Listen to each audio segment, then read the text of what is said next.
Hello everyone, how are you doing? Welcome back to the channel of Delusional Theories. My name is Joe and I'm going through it. The only way I'm being able to currently live my life is by listening to music at all times. And yes, I am currently listening to music and not hearing my voice at all. I'm listening to Brazilian music because they're just joyful. On to the video. Foundation Season 3 Episode 6 was so much fun. I was feeling shit before, feeling shit during, and a little less shit after. So, the power of stories. Okay, I stopped the music and now I'm listening to my voice because I'm gonna talk about Demerzel and I love it. I can, honestly, today was the best possible day to have an episode where Demerzel and Gail interact and spend the whole episode together in a spaceship because those are my two favorite characters. And I needed the emotional support from the fictional people that I will never see in real life and don't actually exist. So it was perfect to have them in a safe space together. And we learned a lot about the story. Number one, Dawn is dead, or is he? Number two, Demerzel co-wrote the Radiant. And she was a lot closer to Harry than we thought. And potentially because she was closer to the earlier version of Harry, that's why Demerzel's Radiant isn't really accounting for Gail or the Mule and doesn't have these outliers, as she called them, in her calculations, because we find out this episode that the Harry that is in the first foundation does not know about the Mule. So if the Harry from the first foundation was the Harry that gave Demerzel the Radiant, it wouldn't account for the Mule. So that was fun to find out. And in this episode, she learns about the second foundation and about Gail's purpose, and we learn a lot more about the future between Gail and the Mule. They find out through the little thingy, they find out that the battle between Gail and the Mule is going to take place on Trentor, on that cute-ass library that we've seen before. And I mean, Demerzel couldn't really see much more that Gail could see, but she now knows the place. And I mean, knowing what happened in the episode with the Mule, the fact that the Mule, the outlier that he is, attacked the first foundation first and is getting their troops, their ships, all their shit down so that they can together attack Trentor and attack the Empire. That was fun. That was hella fun. Like I was watching that. I was watching, what is his name? Thorn carrying Beta on his shoulder, and I was thinking, man, what is a man? And the way that men just have to do the bare minimum, and I'm like, men exist. But yeah, they find out the battle is in Trentor, and more important than that, Demerzel finds out that the vacant space that Gail is at afterwards, like 4 months in the future, is not... I just looked at my cat and she's sleeping in the weirdest ass position. Anyway, it's not random vacant space. She's like on the outside kind of a black hole is what I understood. And isn't it funny that Dusk is currently like around the operation of a machine that uses black holes as a way to destroy planets? There's no way that thing is not connected. I mean, maybe the Mule is going to destroy the machine and capture Gail in the black hole. Maybe that's how maybe that's how the Mule is defeated, is by Gail sacrificing herself and taking him with her to the goddamn black hole, and they will both die together there. I really hope not. And I mean, Gail is the one telling the story. She's the one narrating all the events over this century, so she can't die, right? But I mean, she can die with her consciousness being uploaded somewhere else, like Harry's was. Because we've talked about this. Someone commented on a previous video saying that the people who are helping Harry, who took him to the light, are robots who are living on the outskirts of the galaxy, helping the good side on. So maybe these robots can get to Gail's consciousness. I mean, can be uploaded somewhere like Harry's, and that's how she escapes. And that's how she narrates the story, even though she dies in the black hole or when the black hole machine is destroyed or whatever the hell it is. Because in the trailer, there's a moment where like Gail and another person are walking into the little box where Harry hides out. Maybe she uploads. I don't even remember how Harry did it, to be honest. But maybe like her her mind can be uploaded to the same place that stores Harry's mind, and then eventually the robots can give Gail a body like they gave Harry, and she can actually live on, even though she technically sacrificed herself for the Seldon plan, I guess. But another cool thing we see about the Mule is the vision. That's how the episode starts. And he's been having the same vision that Gail has been having about their confrontation, their meeting. But oh my god, I just spoke in Portuguese. Like, my mind is so that I just just started speaking in Portuguese. But what I was trying to say is that, like, he said that his vision feels like someone else's vision. Like, he's inhabiting someone else's subconscious or mind or visions or whatever. And I mean, clearly he's going to Gail's visions. But I mean, in Gail's vision, the Mule is winning. The Mule is trying to extract the information of the second foundation of where it is from Gail and is winning. What is making the Mule so frustrated at this vision? Like, what is making the Mule so goddamn determined to conquer the galaxy if he has to get to Gail? Because if the vision is showing him that he will win, shouldn't he be comforted by that? Shouldn't he be comforted by the idea that he will get there and he will get to Gail and he will get to the second foundation? Or is this the idea that he might not be able to extract the information from her mind that bothers him? But this is what he has been saying for a while, giving hints about for a while. The fact that he is sure he will get there because he has the vision. Well, he doesn't have it. He's been inhabiting Gail's vision, and he knows he will get to that point. He knows he will conquer Trantor, and he knows he'll get to the point where he's Gail, and maybe he isn't sure if he can get the second foundation location. Maybe that's what's bothering him. That's why he has this much rage, because that is his goal for whatever reason we haven't found out yet, because we know nothing about the goddamn Mule's backstory. And maybe that's the reason that all of the things he's been working towards is to get to the second foundation, or to I don't know. I don't know what he could want, because it doesn't really feel like he wants it. It truly feels like he's being controlled, like he's being, like his strings are being pulled by someone else. Like there's someone either on the story that we have met or in the shadows that we haven't met yet that is controlling the Mule. I mean, I'm even questioning whether he has like the ability to control minds, or whether someone is doing it for him and making him believe that he's doing it. Like, could it be someone around him, or someone that is around him but we don't know is around him in some way, that is controlling him and controlling all these people and pretending that he's the one in control? That would be really cool.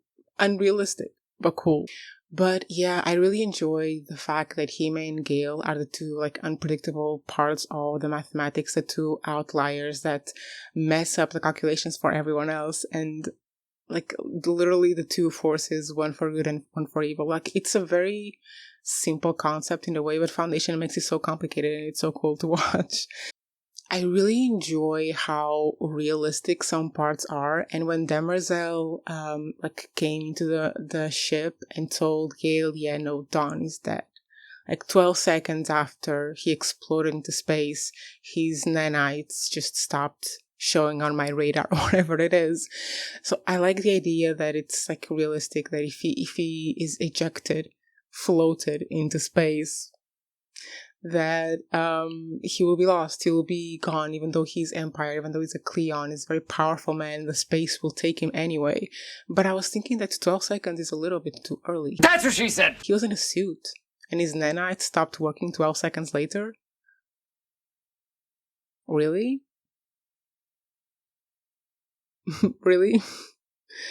But yeah, Dawn is gone. And you know what? I've watched so many teen dramas, sci-fi teen dramas, or like teen dramas with murder and stuff like that. In a teen drama, Don would not be dead. He would be holding on by a cable or something, and he would be saved. But I was saying that I really enjoy that Gail and the Mule are the two unpredictable variables. We know a lot about Gail at this point, and we know her motivations, why she's doing this, and like her strategy and whatever, and we know nothing about the Mule. Every single thing that we learn about the Mule just adds up to this legendary status that he's this outlaw, this pirate that will always be one step ahead of three, maybe 4 steps ahead of everyone else. And it's just building it up to be such a good takedown. And at this point, to me, it doesn't look like Gail or the Second Foundation or anyone would be able to take him out. It would be so cool if this person that's controlling him or pulling his strings or influencing him would like reveal themselves or would be found out, because now that Demerzel has like the full picture, she doesn't have the updated Radiant, but she knows what she's dealing with. I feel like she would be the perfect person to like figure all this shit out. She's a literal robot. I mean, if Gail can't see certain things, Demerzel clearly can. So I think it would be really so freaking cool if Demerzel was the one in the end that figured out that it isn't the Mule, that it is someone else who is controlling, pulling the strings, influencing, helping the Mule in some way. And because I was struggling with this for a long time, I was struggling with the idea that it would be in Demerzel's best interest to be against Gail, because Gail wanted the end of the Empire and Demerzel works for the Empire. So in this way, by the Mule going to the First Foundation first and going to Trantor last, going for the Empire last, it actually makes Demerzel and Gail aligned, because now they are both fighting against the Mule, with Empire having more power than the First Foundation. Because the Mule technically is overtaking the First Foundation's, like, not weaponry, what do you call it? The fleet of ships to invade Trantor. So, I mean, Gail and Demerzel will be able to align to fight the Mule. So I like that. I like the idea that this little complication where Demerzel's best interest would be against Gail's best interest being resolved by the Mule ship simply pulling like a big twist and going for the First Foundation first. I enjoy that very much. I'm half there today, but I enjoy that. By the way, if you're freaked out by the fact that I'm not faking enthusiasm that I don't have because I'm going through a rough patch, now you know that I don't really fake. Transparency about mental health is really important to me, so now you know. And before we get to talking about the First Foundation, New Terminus, the little bunker thing that I always forget the name being opened, Harry the Coward, or I don't know what to call him, and Magnifico and Beta and all that stuff, I want to mention Brother Day. And Brother Day's broken heart. I was saying this, like, baby girl's not gonna remember you, this is gonna be a big mess, and a big mess it is. And honestly, when I'm sorry, when the life partner appeared, and it computed in his head that because he was a guy, there was no chance she was ever gonna love him. That was beautiful. That was like, thank you, Foundation, for updating your story to like more modern and progressive society, because this kind of shenanigans make me very happy. And I mean, the fact that he tried to use her faith to manipulate her into taking the goddamn memories, like with the rules of you've met a robot, you've met your goddess divine. That was evil of Day. Evil. It's like, oh, I can't get you through cordial, normal means. I'm gonna try to manipulate you because I'm such a great lover. Evil. No wonder she didn't fall in love. No wonder she was afraid of you. Day. But yeah, Lesbian Lover appears to save the day, and I mean, he has the piece, the robot piece, and if they can decode the memories in any way, they're going to figure out that truthfully enough, she did meet a robot and one exists in the goddamn palace. So there has to be a plan of some sort coming out of this, right? Like, he has to be like their biggest source of information to literally take over the city for their goddess divine. There is absolutely no way this huge religious, like, did you see the place where they were? There was like a whole city. And I mean, I know it's hard for me to compute how ginormous these worlds are. But I mean, that was a big ass city. So I feel like there's no way, alright? There's no way they're not going up there to take Demerzel. Or to, like, I don't know, take over Trantor for her or something like that. I hope this is at the same time as the Mule is invading Trantor, and then we have all of these religious fanatics fighting for Demerzel as well. Come on, that would be so cool. Demerzel is the coolest freaking character. I'm so happy that Gail got out of all that situation alive, because these two ladies are going to be so cool fighting together. But yeah, let's talk about First Foundation, New Terminus, and Galactico and his instrument. Like, this is one of the things that intrigued me the most in the episode, when I was watching that little scene of Galactico playing his little instrument and literally hypnotizing everyone in the room.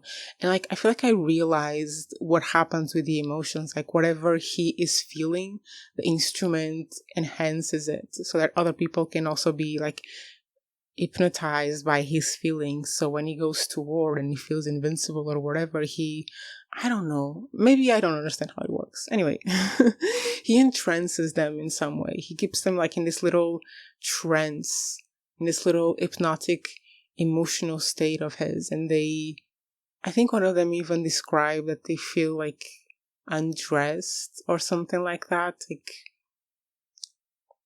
maybe like dressed down to their most raw core parts of who they are as people, like without any of their anger or suspicion or whatever. They just kind of relent to it. And I mean, literally, the First Foundation was united through this music. So I don't know, I feel like, because like Magnifico had them in the trance and made them like to work together, to cooperate with one another. Isn't it possible that he is still working for the Mule or something like that? Or maybe he is still working for the person who is controlling the Mule? Because if there is someone controlling the Mule, pulling his strings, influencing him in some way, this person has to be controlling other people, has to be in charge of other things to put their plan together into the perfect pieces. So Magnifico, in my point of view, could still be working for someone else, could still be like pulling the strings that that person is telling him to pull. And part of it could be unifying these little idiots to meet Harry together and be disappointed together. But let's talk about that. Harry from the First Foundation does not know about the Mule. I feel like I had this knowledge in my head, and maybe I didn't because they gave it to me again in this episode. But I mean, can you imagine? You leave your hope, because the First Foundation is kind of like a religion in a way, you know, and Harry's their god. So their god comes like out of his cocoon, and then all of a sudden you know more about the world than he does. Can you imagine the disappointment? And then when you turn to him and you are like, okay, people are invading our country, the country that you built for us, please help us. And it just disappears and closes his home and expels all of them. Jesus. But yeah, the Mule invades the First Foundation, New Terminus, and they have to run for their lives. I mean, I'm sure Gail, because Demerzel, before she leaves, she tells Gail, turns out that the Mule is invading New Terminus. Good luck. I'm sure Gail is gonna get there and, like, kill him. I mean, she won't, because they're going to meet in Trantor. But I'm sure the mainest characters are going to survive. Like, Gail's boo is safe in the prison for sure. Gail is gonna get there and get him out of there. Thorn or whatever his name is got Beta out of it, and I'm sure he's going to be looking for Galactico, because Beta would kill him if he didn't save Galactico. Beta, I mean, I don't know, sometimes it feels like Beta treats Galactico kind of like a pet. A little bit, and it feels like Galactico wants to be treated like a pet a little bit. You know, the allegations of Galactico is acting way too innocent are starting to rise in my head. But yeah, they're going to escape for sure. I mean, Thorn, I don't know what his name is, and Beta are some of the most compelling characters to me in the season. Beta is amazing. Like, She's such a great character. I don't know where they pulled that off, if it came from the books or it was one of those added characters, but I really like her. And yeah, the Mule attacked. I'm sure we're going to see the whole attack next episode. And then they will move on to Trantor because now we know that's the final place of the battle. And I can't wait.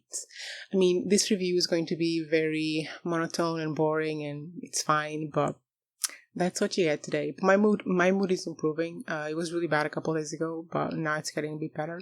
So I will be pumped full of energy maybe next week for the next review. And I just know that when this season is over, I'm going to be rewatching the whole show because there's already moments in the past where I remember watching it and I'm like, oh, I want to relive that again. I want to live that again. So yeah, maybe I'll do a little binge after I finish the third season and then bring you some thoughts about it. But yeah, guys, I will see you next week. Bye.